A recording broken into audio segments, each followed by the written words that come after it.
আজকে 19 জানুয়ারি আমার 100 days of showing off on camera চ্যালেঞ্জের 41 ডেজ এবং দিস ইজ ভিডিও নাম্বার 41।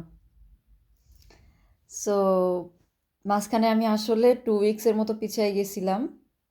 11 তারিখে, জানুয়ারি মাসের 11 তারিখে আমি আবার রিস্টার্ট করেছি এবং রিস্টার্ট করে 2 সপ্তাহ যে পিছিয়ে গিয়েছিলাম সেটা ওভারকাম করে ফেলেছি এই জাস্ট 8 দিনের মধ্যে, একদিন 2-3টা করে ভিডিও বানিয়ে।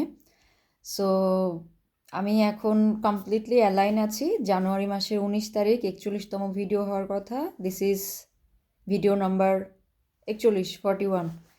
সো জাস্ট এটাই শেয়ার করতে চেয়েছিলাম যে আসলে সামটাইমস যদি আমরা পিছিয়েও যাই, স্টিল যদি আমরা স্টার্ট করি এবং কন্টিনিউ করি, ট্র্যাকলেস হয়ে যাওয়ার পরেও যদি আবার চেষ্টা করি, ট্র্যাকে আসা রিয়েলি ভেরি মাচ পসিবল। আমার স্ক্যাজুয়াল কিন্তু হ্যাকটিকই আছে, মেসিই আছে, প্রজেক্টগুলো সব রানিংয়ে আছে, কোনো কিছু কম হয় নাই। But I just wanted to do this, যে আমি নিজের সাথে নিজের প্রমিসটা আর ব্রেক করতে চাইনি এবং আই ডিসাইডেড যে আমি 100 ডেজের যে চ্যালেঞ্জটা নিয়েছি এটা খুব ভালোভাবে কমপ্লিট করব। That's why I am doing this.